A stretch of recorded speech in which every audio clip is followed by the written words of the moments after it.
What's up everybody, this is Danny. Today I'm going to be unboxing and reviewing the HTC Desire 610. This is a part of AT&T's Go phone lineup for this summer, and this is a brand new prepaid budget phone from HTC that includes 4G LTE connectivity.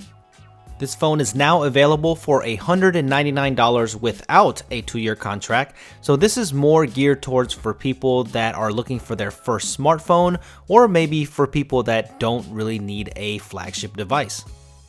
So opening the box, there is the Desire 610 right there. It only comes in this color, so let's go ahead and put it right to the side, and there is a SIM card for you right there just in case you need to activate it on a prepaid plan. And the rest of the stuff is very simple. It's just a wall wart that you get right here to plug into the wall, and you also get a micro USB to USB cord, which you get almost on all Android devices. There is a user guide as well if you need some help setting up your Go phone for the first time, or you can just slip your regular AT&T SIM card into here as well to use as a daily driver.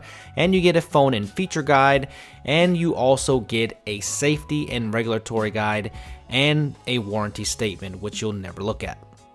Okay, so let's go ahead and take the 610 out of its sleeve.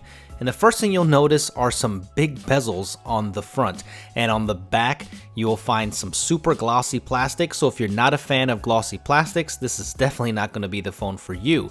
But the overall design, I like it. It looks much like the HTC One M8. It actually carries over the dual front-facing stereo speakers, so that's nice that you get that on a budget line. So you can see that there's a front-facing camera right there, and on the left-hand side there is a flap which houses the nano SIM card slot and the micro SD card expansion slot, because you'll need that because it only has 8 GB of internal storage.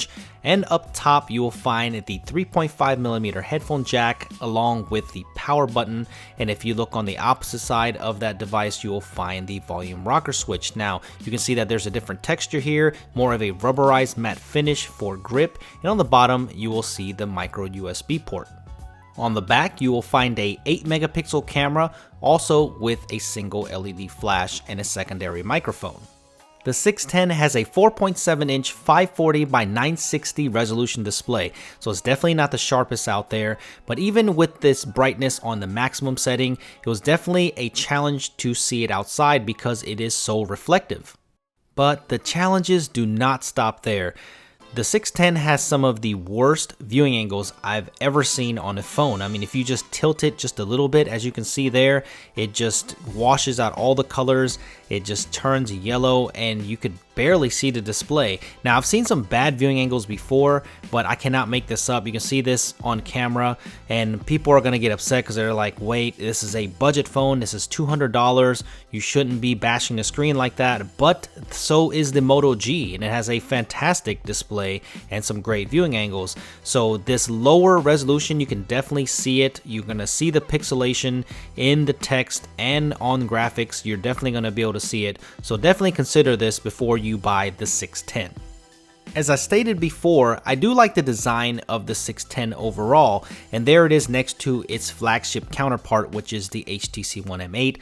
All metal. Well, this one is all plastic, but this is a budget phone and that is to be expected. But one thing that I noticed is that even with the 4.7-inch display, it's smaller, but the size overall is almost as big as the M8, so that doesn't really make any sense. And it has some super thick bezels as well around the display, and most people in the budget space won't really care about that.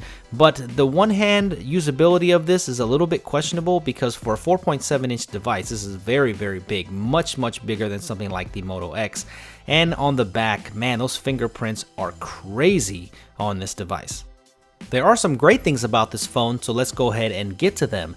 This is being powered by a quad-core processor, which is the Snapdragon 400 with 1GB of RAM and the Adreno 305 GPU. So the screen being lower resolution definitely helps the performance of this phone, because I've used this phone for about a week and I had no problems with the actual performance itself. Sometimes you'll find a little hiccup here and there when it's trying to populate some graphics, but besides that, I had no complaints about the performance. Very snappy, the touch response is nice, blink feed works well, and I had no problems with the performance in my 1 week testing.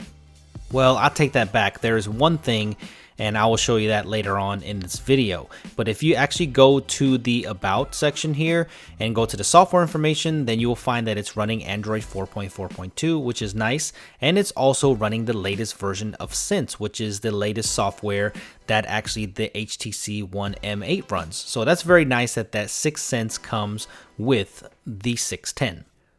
The Boom Sound speakers, which are the dual front-facing stereo speakers, they sound very nice. It's not as nice as their flagship, the HTC One M8, obviously, but it makes for a nice multimedia experience if you don't tilt the screen or if you don't have those off-axis viewing angles. Now, even gaming is not too bad on this at all. I'm sorry that it came out a little bit dim here, but it's playing Dead Trigger 2, of course not on the highest settings. So if you're just a casual gamer, I don't think you'll have problems at all. The Snapdragon 400 with the Adreno 305 GPU is actually a pretty good combo when it comes to just casual gaming, and it will run most games out there, maybe not the most fluid. So if you are just a casual gamer, then I don't think you'll have any problems with gaming whatsoever. But if you want to hear what these front-facing stereo speakers sound like, let me let you hear them for a little while. They sound pretty good.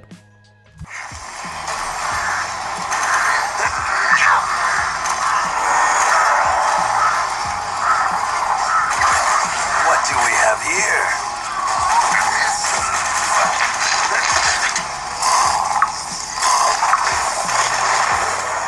The one hiccup in performance I was telling you about is in the web browsing. When I'm trying to look at rich graphical websites like The Verge, it definitely had a problem with the scrolling and with the rendering. It does not perform very well at all. There's stutters. It's just not a great experience, and this could just be a Chrome issue, but I also have a Moto G with the exact same internals, and I don't have this problem, so I'm not sure if it's just specific to the device, but definitely not great. But it does come with the stock web browser, and I found that the stock web browser performed a little bit better, so it could just be Chrome. There is an 8 megapixel camera on the 610, and we'll take a look at the images later on. But the camera software looks very much like the flagship HTC One M8, so that's pretty nice that you get a lot of manual control, as you can see there. And if you go into the settings, it actually has support for 1080p video recording, which is nice because most budget phones come with 720p video recording, so that's nice, and I'll show you the quality of that later on.